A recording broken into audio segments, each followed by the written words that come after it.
A paz do Senhor Jesus a todos, tudo bem? Nós vamos começar novamente as gravações dos estudos da Escola Bíblica Dominical. Vamos estar gravando lições de jovens, vamos estar gravando lições de adultos e eu gostaria que você acompanhasse, comentasse, curtisse, compartilhasse e nos ajudasse a levar um pouquinho mais do conhecimento de Deus. Eu quero deixar bem claro aqui, esse trimestre da Escola de Adultos, o tema do trimestre é a fragilidade humana e a sabedoria divina, o sofrimento e a restauração de Jó. Quero deixar bem claro que nós não vamos fazer leitura da revista. Nós vamos tentar trazer um conteúdo a mais, algo que vai te ajudar no estudo. Então é interessante você ter a revista, acompanhar, ler. Tem alguns sites na internet que você vai ter o conteúdo, eles liberam o conteúdo semanalmente, caso você queira ler, acompanhar. Tem livros sobre a revista, que é vendido à parte também, que ajuda no entendimento. Mas nós vamos aqui fazer um comentário sobre o assunto. Essas duas primeiras aulas que eu vou gravar, ainda eu estou sem o quadro, mas nós vamos providenciar o quadro e vamos estar desenhando algo mais fácil para compreender, para ter o entendimento e conseguir explicar melhor para os seus alunos. Porque através do desenho facilita um pouco o entendimento daquilo que nós precisamos aprofundar nessa história. Então, lição número 1, livro de Jó. O texto áureo da lição é Tiago 5:11. Eis que temos por bem-aventurados os que sofrem, Ouviste qual foi a paciência de Jó?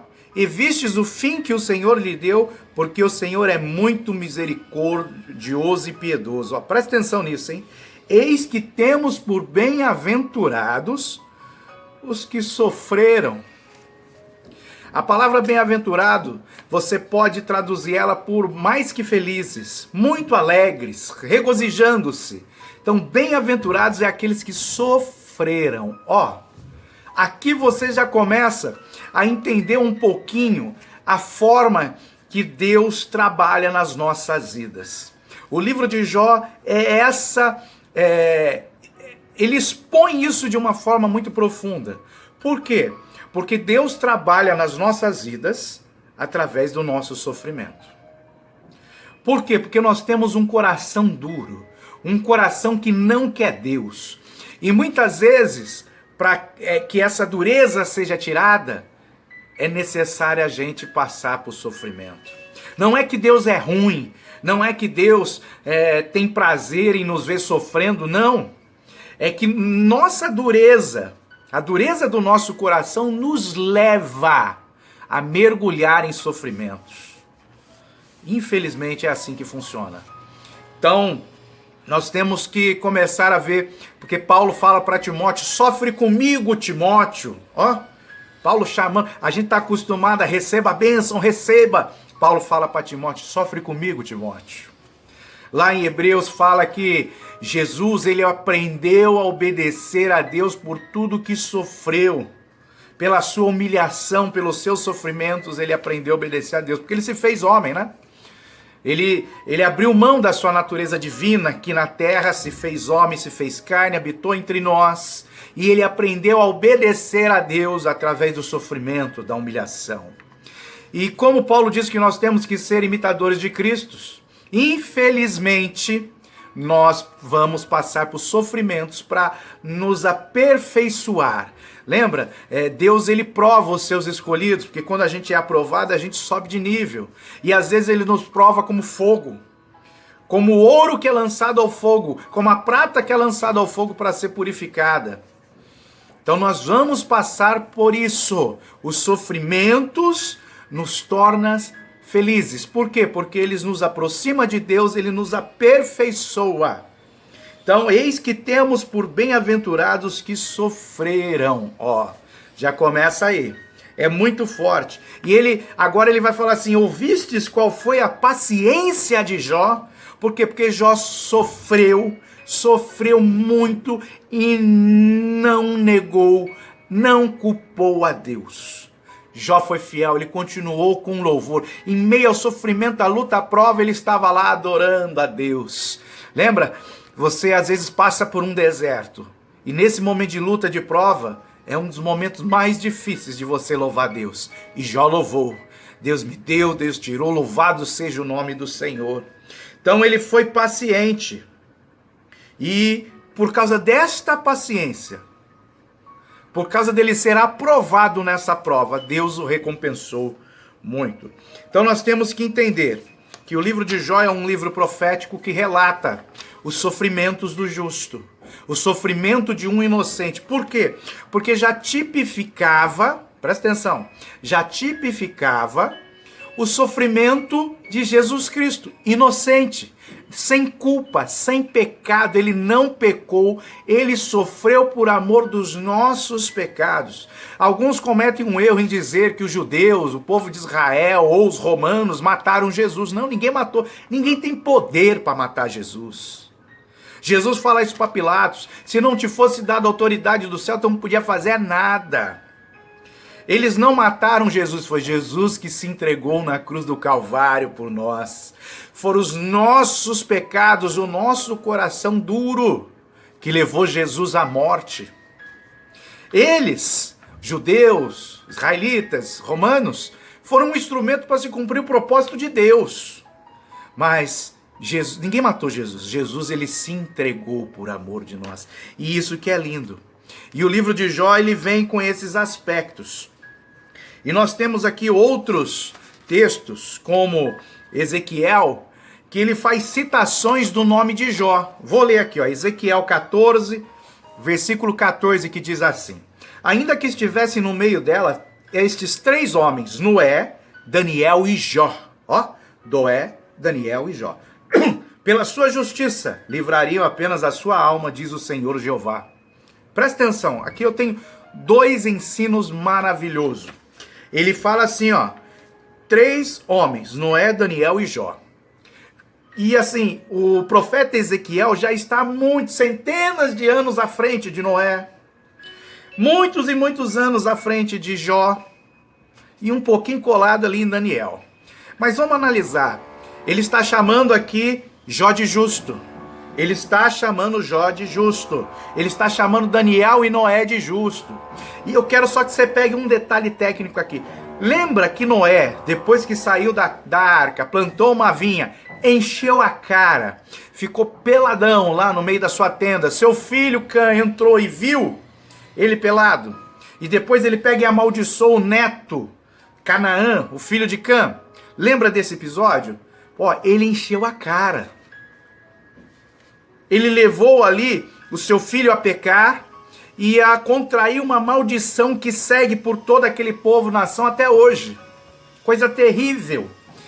E aqui Ezequiel está falando que Jó, Daniel e o Noé são justos, e que se naquele momento que estava se passando o povo de Israel, de pecado, de revolta, cativeiro, aquela confusão toda, rebelião contra Deus, se esses três homens aparecessem, eles seriam livres.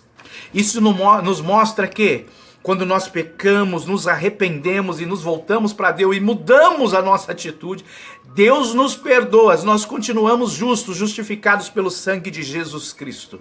Então, se você, por algum momento, teve um deslize, pecou, se arrependa e volte-se para Deus de todo o coração. Sabe por quê? Porque você vai ser considerado justo diante dele. O diabo não pode fazer acusação nenhuma contra a sua vida. Então, esse é o primeiro aspecto. Segundo aspecto é que Ezequiel está fazendo referência a esses três homens, porque a Bíblia confirma a própria Bíblia. Então, um escritor veio e escreveu o livro de Daniel, o outro o livro de Jó e o outro de Noé, né? Não vou entrar no mérito de quem escreveu, porque tem muita confusão nisso. A maioria, os sábios, rabinos, acreditam que Gênesis foram escritos por Moisés. Não vamos entrar nessa discussão. Mas a questão é que um escreveu há muitos, quase milhares de anos atrás, e o outro escreveu confirmando que eles existiram. Então a Bíblia, ela vai se confirmando. Às vezes a gente lê, passa despercebido, né? E fica por isso mesmo. Não. Ela confirma. ela se confirma. E o interessante é que existem outros livros históricos de outras nações que fazem citação a esses homens. Ou seja, não é só a Bíblia, a história confirma a existência desses homens. Como o nosso foco é Jó, vamos continuar nele. E aqui em Ezequiel 14, 20, o profeta faz novamente uma referência. Ainda que Noé, Daniel e Jó estivessem no meio dela, no meio da terra, vivo eu, diz o Senhor Jeová, que nem filho nem filha eles livrariam, mas só livrariam a sua própria alma pela sua justiça. A salvação, ela é individual. Deus já está mostrando aqui. Se no meio do caos, se no meio da confusão, nós conseguimos nos manter fiéis, fomos fiéis até a morte, nossa alma é salva. Eu não posso ser fiel, ser santo pelo meu filho, pela minha esposa, pelo meu amigo. Eu não posso ser fiel e santo pela a ovelha que está ali na igreja, pelo meu irmão. Não, eu tenho que zelar pela minha alma. E eu tenho que ajudar os meus irmãos a zelarem pela deles, né? Porque eu não vou fazer de tudo para não pecar, mas eu não posso não fazer o outro não pecar. O que eu posso é ensinar, ajudar, amar, estar junto, se ele cair, levantar ele. Então, aqui já começa a mostrar que a salvação é individual. É algo que nós precisamos desenvolver cada um. Unitário, individualmente. E isso é um princípio no reino de Deus, ok? E o foco dessa primeira aula é mostrar que a partir de evidências que estão no livro de Jó, é possível conhecer o contexto no qual Jó viveu, a época, como que funcionava, a história. Também vem para mostrar o gênero literário, porque o livro de Jó ele faz parte dos livros poéticos da Bíblia. Tem muita poesia, tem uma estrutura literária. Só que o que eu gostaria mesmo que você entendesse é que quando ele foi escrito, esse livro, ele foi escrito de uma forma. Só que ainda as nações não tinham esse entendimento. Mas hoje a gente já consegue fazer uma classificação. Ó, ele é poesia, é prosa, é tal. O que eu quero que você entenda é que o livro de Jó, da primeira à última letra, é profético. Ele é exposto de uma forma poética muito bonita, mas ele é profético. E nós temos que mergulhar no profético para poder extrair mais conhecimento. E também a mensagem do livro de Jó é o objetivo desta lição. Primeiro, vamos entrar um pouco aqui. Hoje, nos nossos dias, nós temos muitas ferramentas nas redes sociais. Facebook, Instagram, tem TikTok, YouTube, tem um monte de coisa, certo?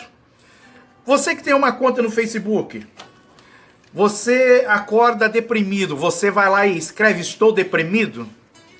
Você está muito triste porque alguém te enganou, você vai lá e fica escrevendo "estou muito triste porque alguém me enganou"? Ou você foi lá, você é crente e você pecou, aí você vai lá e escreve-se no status "hoje eu pequei". Você faz isso? Não. 99,9% das pessoas não expõem as suas fraquezas, não expõem as suas fragilidades. As pessoas, elas se escondem, elas passam uma aparência de que são fortes. E as redes sociais são usadas para isso, geralmente. Porém, o livro de Jó é um Facebook ao contrário. Olha que interessante. O livro de Jó ele vem expor as fraquezas. O livro de Jó vem expor o sofrimento. O livro de Jó vem mostrar que ele estava no pó, com a cara no pó, com a boca no pó, com um sofrimento terrível, e vem relatando o sofrimento, e esse sofrimento que vai gerando uma confusão na mente dele, porque ele não entendia de onde vinha o sofrimento. E ele vai expondo isso nas conversas, sem culpar a Deus, mas questionando a Deus: Pai, onde foi que eu errei, Deus? Me mostra, porque se eu sou tão ruim assim, não era nem para eu ter nascido. Então, você vê que é o contrário. E a Bíblia, em vários dos seus livros, em vários lugares, ela expõe os erros da pessoa. Lembra de Sansão? Sansão errou, ele quebrou o voto de Nazireu. Ele se casou com mulheres estranhas. O povo de Israel, lá em Esdras, pega e casa com mulheres estrangeiras. Ele manda desfazer o casamento, mandar as mulheres e os filhos gerados daquele casamento embora. Ou seja, a Bíblia vem registrando vários erros. Para quê? Para a gente aprender com os erros. E ela expõe, porque o apóstolo Paulo fala assim: quando eu estou fraco, eu sou forte, porque o Espírito Santo vem e me aperfeiçoa nas minhas fraquezas. Quando Jó estava fraco, quando ele se expôs, quando ele expôs a sua fraqueza, quando ele estava muito fraco, o Espírito Santo veio e começou a trabalhar, a aperfeiçoar a fraqueza dele, até que ele chegasse lá no capítulo 42 e falasse: antes eu conhecia Deus só de ouvir falar, agora os meus olhos o veem. Então o Espírito Santo faz esse trabalho, geralmente quando nós somos fracos, quando o nosso coração já não está mais duro, quando ele está quebrantado. E é por isso que Tiago fala assim, confessai uns aos outros os vossos pecados, para que sejam curados, sarados, libertos. Confessai uns aos outros as vossas fraquezas. Pecado é uma fraqueza. Quando eu faço isso, eu estou me expondo. E quando eu estou me expondo, eu entro no princípio que está escrito aqui no livro de Jó. Sabe o que acontece? Eu começo a receber cura. Não estou falando para você entrar no Facebook, Instagram, YouTube e começar a sair falando os seus pecados, não. Estou falando para você entender o conceito que as mídias sociais, antes televisão, jornal, que agora já está até ficando ultrapassado, elas têm o poder de influenciar e nos levar para o contrário do que é o projeto de Deus. Então, você tem que procurar o seu pastor, um irmão, uma irmã, que sejam fortes na fé, sejam maduros na fé, para você poder confessar os seus pecados. Ela vai botar a mão sobre a sua cabeça, vai orar, vai liberar perdão e você vai ser curado. Isso é um princípio do livro de Jó. É quando você se torna justo pelo sangue de Jesus Cristo e você agora vai receber aquilo que Deus tem pela tua vida. Então, Facebook é a alegria pura. O livro de Jó é o sofrimento. Mas é um sofrimento que expõe as fraquezas e depois vem e reverte bênção sem medidas. Porque eu expus a minha fraqueza. O nosso grande problema é que o nosso coração é duro e nós escondemos o nosso coração duro atrás de fortalezas, não expomos os nossos erros, os nossos problemas, as nossas falhas, e isso vai nos deixando orgulhosos, soberbos, até que nós caímos. Temos que tomar muito cuidado com isso.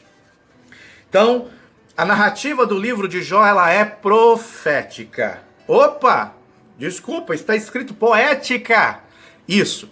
A forma que ela foi classificada depois de uns sei quantos centenas, milhares de anos que ele foi escrito, foi como poética. Porém, é um livro profético. A narrativa é profética. Você vê sequências proféticas, você vê atos proféticos, você vê palavras proféticas, tanto de bênção como de maldição. Você vê manifestações demoníacas. Você vê manifestações do poder de Deus, da ciência, do conhecimento, da sabedoria. Você vê apontamentos proféticos. O livro de Jó é profético.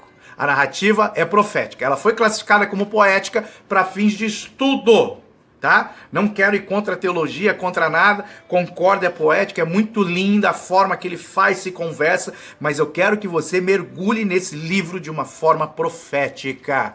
Porque assim, de uma forma subjetiva, o livro nos passa a mensagem direta do sofrimento de um justo, do sofrimento do inocente, apontando para Jesus Cristo. Só que tem outra mensagem por trás deste livro, que é algo assim fantástico, e muitas pessoas não pegam. Deus, ele nunca, tá na lei de Deus isso, tá? E tá na lei dos homens, até hoje vale. Ninguém vai ser condenado sem um julgamento. Ninguém vai ser condenado sem um julgamento. Sabe qual é o propósito do livro de Jó que às vezes a gente não entende e não percebe? É porque tem um personagem no livro de Jó que ele vai ser julgado. Nós vemos em Apocalipse, nós vemos apontando em vários outros textos, Satanás, o diabo, o acusador, o chifrudo, o caperuto. Nós vemos ele sendo condenado ao lago de fogo e enxofre, sendo preso no abismo por 1000 anos, depois ele é solto por um pouco tempo, e depois ele vai ser lançado eternamente no lago de fogo e enxofre. Está lá em Apocalipse, você vê isso profeticamente em outros livros. Presta atenção nisso. Mas como que ele é condenado sem ter um julgamento? Me fala. Se isso acontece, Deus é injusto. Deus não é injusto. O Senhor é justiça nossa. Ele não vai contra, ele é fiel para cumprir a sua palavra. O que está escrito na palavra, ele é fiel para cumprir. Então, nós vemos lá na frente Satanás sendo condenado. Se ele foi condenado lá na frente, quer dizer que lá para trás ele teve um julgamento. Aonde está o julgamento do diabo? Está no livro de Jó. Glória a Deus. Está vendo como ele é profético? Se você mergulhar com essa visão profética, você vai extrair riquezas. Deus não condenou os 3 amigos de Jó pelas declarações que eles fizeram, não os condenou porque eles trocavam algumas coisas ali nas suas palavras. Você vai ver eles falando, parte do que eles falam é bíblico, parte do que eles falam, eles distorcem a Bíblia. Satanás não fez isso com Jesus, não pegou trechos da Bíblia, enquanto ele estava lá na tentação do deserto, e não trocou os trechos? Olha como o livro de Jó é profético. Já estava apontando como seria a tentação de Jesus no momento de fraqueza, lá no deserto. Como Jó estava fraco, sofrendo, os amigos vieram para trocar palavras bíblicas, mudar o conceito, usar palavras fora de contexto. A mesma coisa que Satanás, mas Jesus repreendeu eles. E Jó ficou nessa briga com os amigos. Então o livro de Jó, você vai ver que é o julgamento de Satanás. Dali ele sai julgado, sai condenado. E lá na frente, nós vamos ver a execução do juízo. Então, só para você, é muito lindo a parte poética, mas eu queria que você mergulhasse com esta visão. Quando Jó está ali falando com seus amigos, que tem aqueles discursos, aqueles prólogos, aí vem depois um outro, no final, e desce o dedo em todo mundo. Perceba que aquilo é como se fosse um cenário de um tribunal. Que o justo juiz vai falar ao final, a última palavra é dele. Então você tem ali todos os elementos, você tem os acusadores, você tem o réu, você tem o juiz, você tem o advogado. É um tribunal armado. Glória a Deus por isso, isso é muito lindo. E por que eu falo que ele é profético? Porque o que é o profético? Aprenda isso. O profético, ele se move em 3 dimensões. Tudo que é profético se move em 3 dimensões. Quais são as 3 dimensões que o profético se move? Primeira, no era, no passado. Segundo, no é, no presente. E no terceiro é no será. Quando Deus se apresenta a Abraão, quando Deus se apresenta a Moisés lá em Êxodo, que ele vê lá a sarça ardente, Moisés falar, quando eu for lá pro povo, eu vou falar, quem me mandou? Qual é o teu nome? Ele falou, eu sou aquele que era, aquele que é e o que sempre será. Ou seja, eu sou o que sou. Essa é a tradução do nome de Deus. E isso é o profético, porque Deus é o espírito de profecia no nosso meio. Então o profético é aquilo que vale para o passado, para o presente e para o futuro. Ele se move nesse tempo. Ele se move no Cronos, porque ele é Kairos. O profético é Kairos. Mas ele se move aqui no nosso tempo cronológico. Então, às vezes existem profecias na Bíblia que foram feitas há 3.000 anos atrás. Elas se cumpriram algum tempo depois. Só que hoje você toma essa palavra para você profética e ela se cumpre na sua vida hoje. E o interessante é que essa palavra de 2.000, 3.000 anos atrás, ela ainda aponta para algo que vai acontecer. Então uma palavra profética soltada, ela pode ter acontecido há 2.000 anos atrás, ela acontece hoje e ela vai acontecer daqui 1.000 anos. A palavra profética, ela se move, ela tem aplicação no era, no é e no será. E isso confunde muito a cabeça das pessoas, porque você só entende o profético através do Espírito. E para entender as coisas do Espírito, só através do Espírito Santo de Deus, não tem como. Então às vezes a gente ouve umas profecias meio doidas, umas revelação meio maluca. Não, isso aí tá errado, é doideira. Não é não, é profético. Tem coisas que são erro mesmo, mas tem coisas que são proféticas. Coisas que você não entende, que você não compreende, que são tipológicas, elas são símbolos nesse momento que foi proferida, mas elas vão se tornar realidade, literal, vão se cumprir lá na frente. Por isso que a Bíblia fala, eu não posso julgar o profeta, eu julgo o cumprimento da profecia. Porque às vezes o profeta recebe algo que nem ele entende, mas ele solta. Ai de mim se eu não falar o que Deus mandou falar. E no nosso contexto histórico, talvez a gente não entenda, mas lá na frente nós vamos compreender. Outra coisa, né, eu já falei que Jó ele pode ser localizado em outros livros históricos. A história comprova que ele existiu, só que é algo que eu quero que você entenda. O período que Jó viveu, ele está ali compreendido antes de Moisés. Antes de Moisés. Por quê? Vamos lá. Deus, quando chama Abraão, Abraão não era judeu. E ele chama Abraão do pai da fé. E de Abraão veio a nação judaica, a nação israelita, né? Veio o povo ali, que foi escolhido como povo de Deus. E Paulo fala que quando nós nos entregamos a Cristo, nós passamos a ser filhos de Abraão. Então não é algo exclusivo do povo israelita. Nós passamos a ser filhos de Abraão porque Abraão era um gentil. Ele não fazia parte do povo judeu, do povo israelita. Ele era o patriarca. E nós saímos dele também, pela fé. E quando Moisés sobe ao monte, Deus estabelece como deveria ser os ritos sacerdotais. E na época de Abraão não tinha.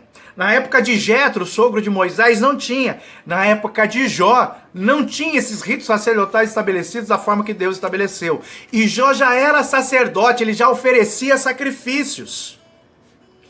E ele fazia isso antes da lei de Moisés. Assim como Abraão, assim como Jetro, assim como Caim, assim como Abel, assim como Noé, assim como Sete. Você vê eles operando como sacerdotes. Você falou Caim, pastor? Falei.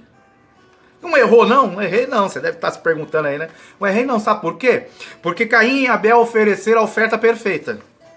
Caim veio com a oferta de cereal, os frutos da terra, e Abel veio com a oferta animal. Veio trazer lá sua ovelhinha, o seu cordeirinho. Essa é a oferta perfeita. É a oferta que Deus instituiu em Levítico, regulamentou, virou lei. Ué, mas por que Caim então foi rejeitado? Deus, ele, quando você leva uma oferta para Deus, ele olha para o coração. Ele não está preocupado se você está dando 1.000, 10.000 reais, está levando um cordeiro, está levando... Ele está olhando para o seu coração. Por isso que ele fala, esse povo me louva de lábios, não é de coração.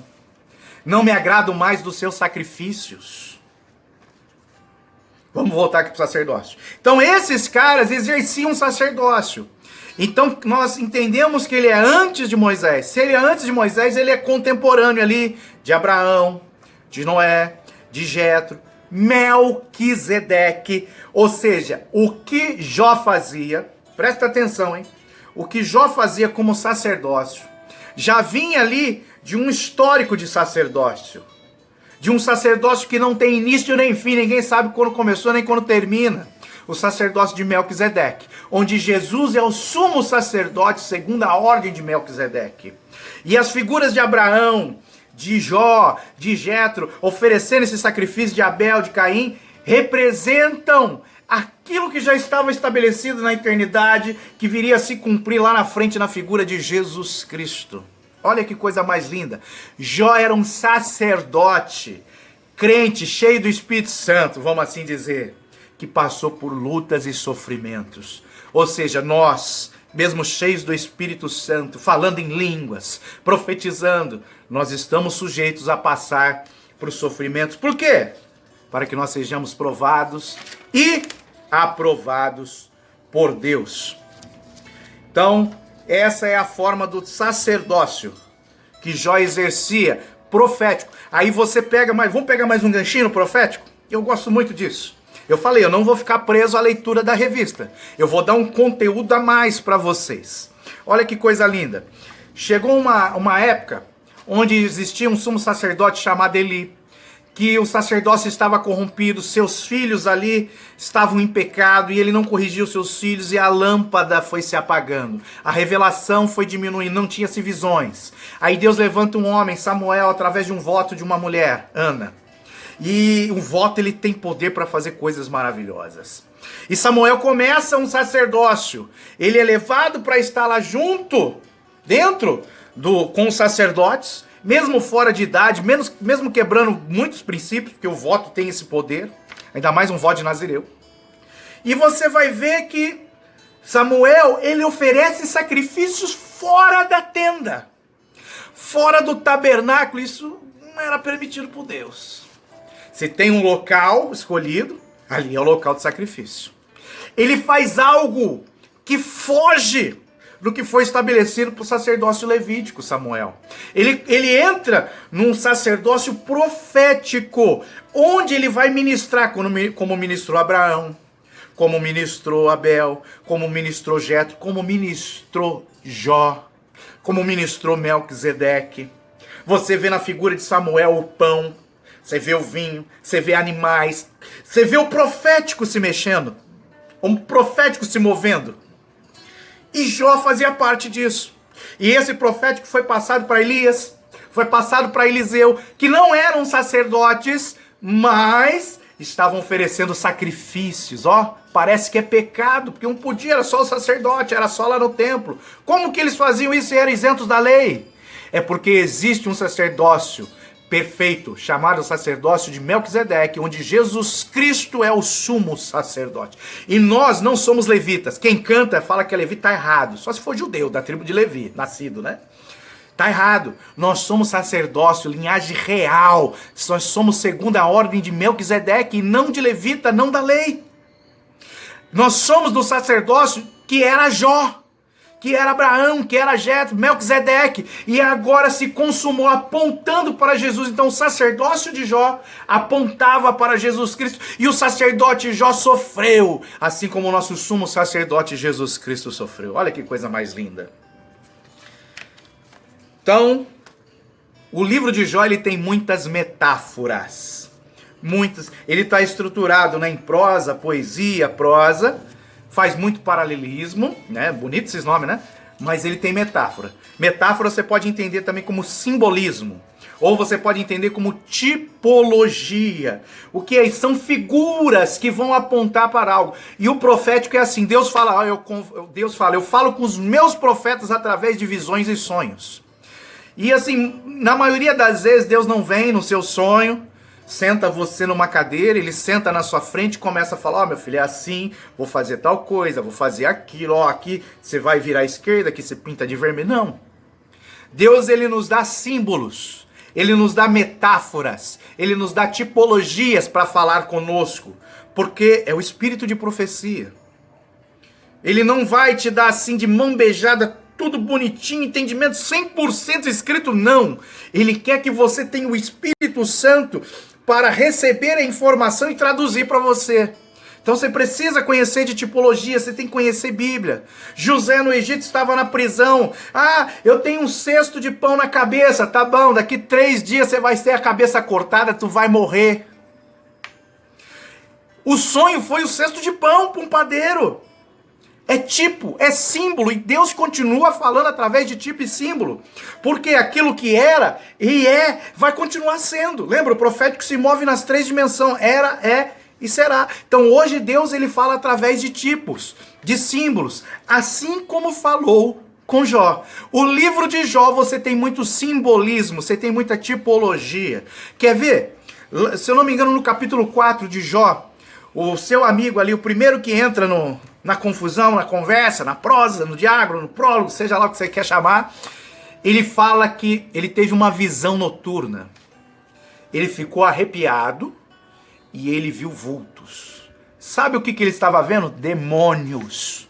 E depois você vê que ele começa já descendo o pau em Jó, ou seja, ele estava debaixo de uma influência demoníaca. Espíritos imundos estavam ali visitando ele e influenciando ele.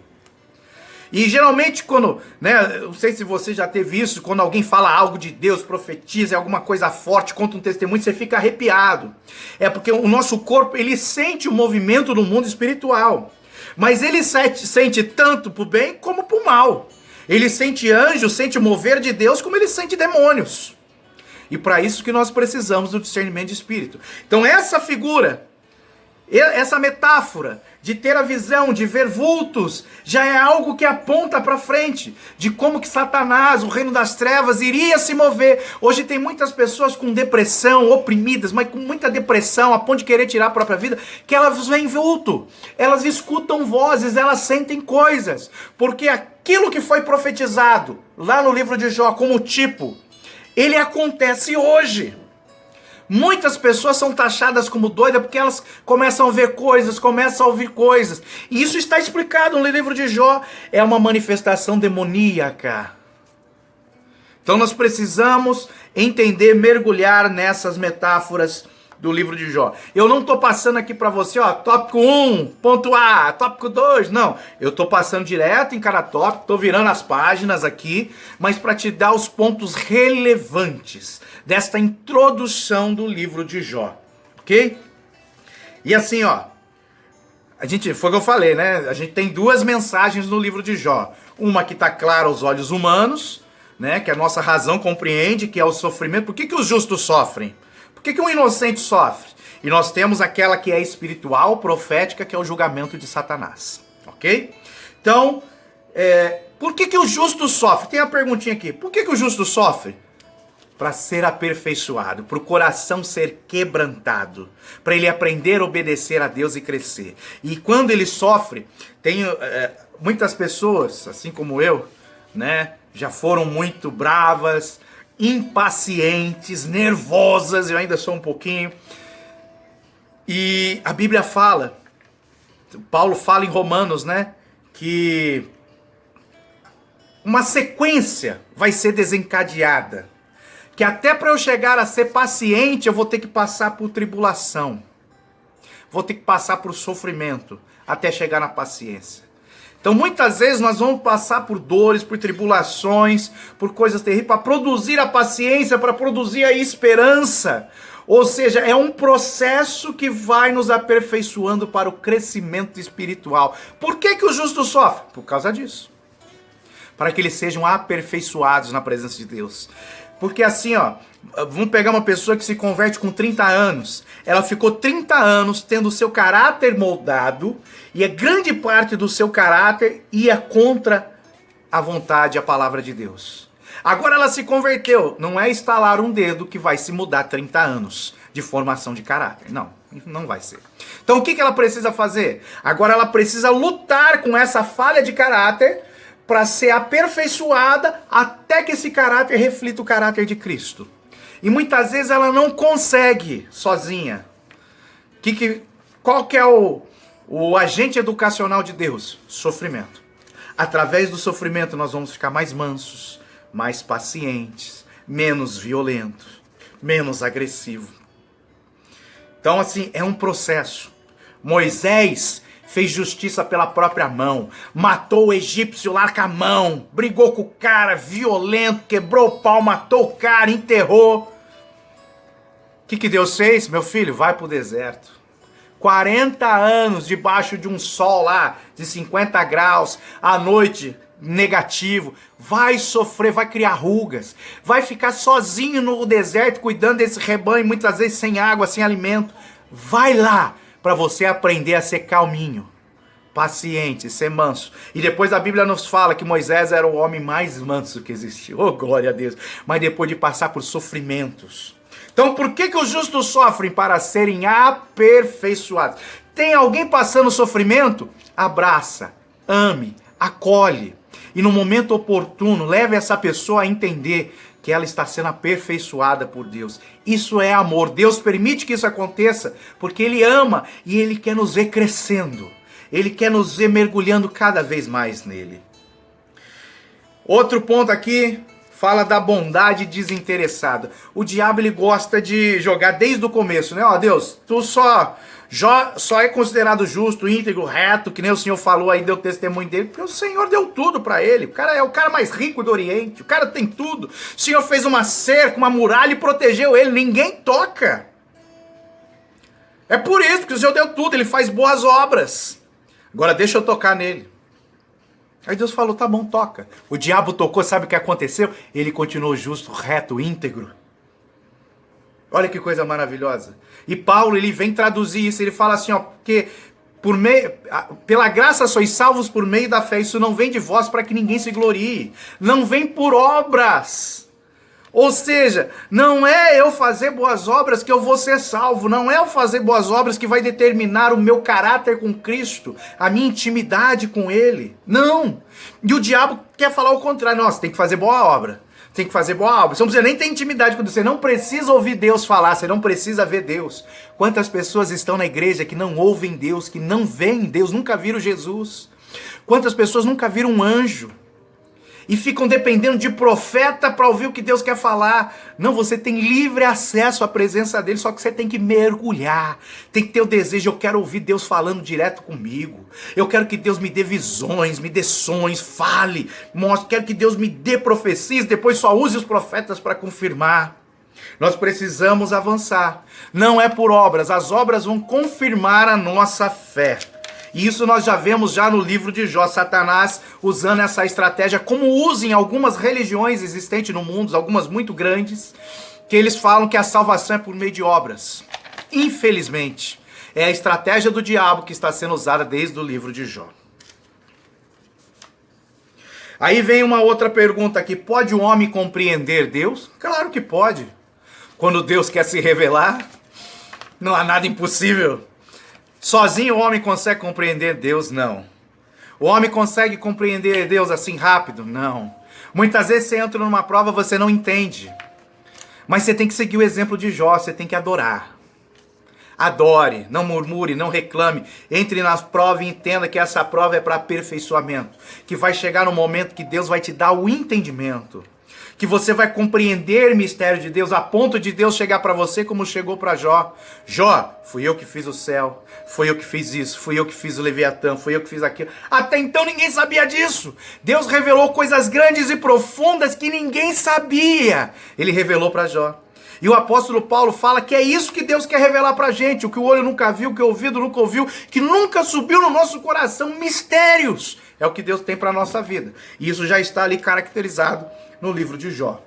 Então, o livro de Jó tem muitas revelações bíblicas, mostra o papel de Satanás, que é o adversário das nossas almas, se levantando contra aqueles que são justos, contra aqueles que querem morar no céu, desde o início, e isso acontece até hoje. Meu Deus, abra teu olho, o diabo, o reino das trevas, está fazendo de tudo para te matar, para roubar a sua salvação, para destruir a sua família. Você foi chamado como um soldado para se levantar e lutar e desfazer as obras do diabo. E Jó, ele demonstra com clareza princípios bíblicos. E um desses princípios é que nós, como crentes em Jesus Cristo, nós somos transformados pela revelação de Deus. Quanto mais Deus se revela para nós, nós somos transformados. Sabe como que Deus se revela para nós? Através da manifestação da sua glória. E o apóstolo Paulo fala que é de glória em glória que nós somos transformados. E o apóstolo Paulo ensina que existe um peso de glória. E esse peso que traz a transformação, esse peso pode se chamar sofrimento. Esse peso pode se chamar um redemoinho que chega até diante de nós. Isso é o que o livro de Jó nos apresenta. E detalhe, Jó não era israelita, não era judeu. Ok? Então, que esse projeto de salvação, que é para todas as nações, não é só para um povo, é para todo mundo, ele continua valendo ainda. E ele é antes da lei, então eu não preciso da lei para ser salvo. Porque eu sou filho de Abraão, eu não sou filho de Moisés. E Abraão é pela fé, não é pela lei, e eu continuo pela fé. Então que você possa ter esse entendimento, esses lindos princípios que tem no livro de Jó. Que Deus te abençoe, em nome de Jesus.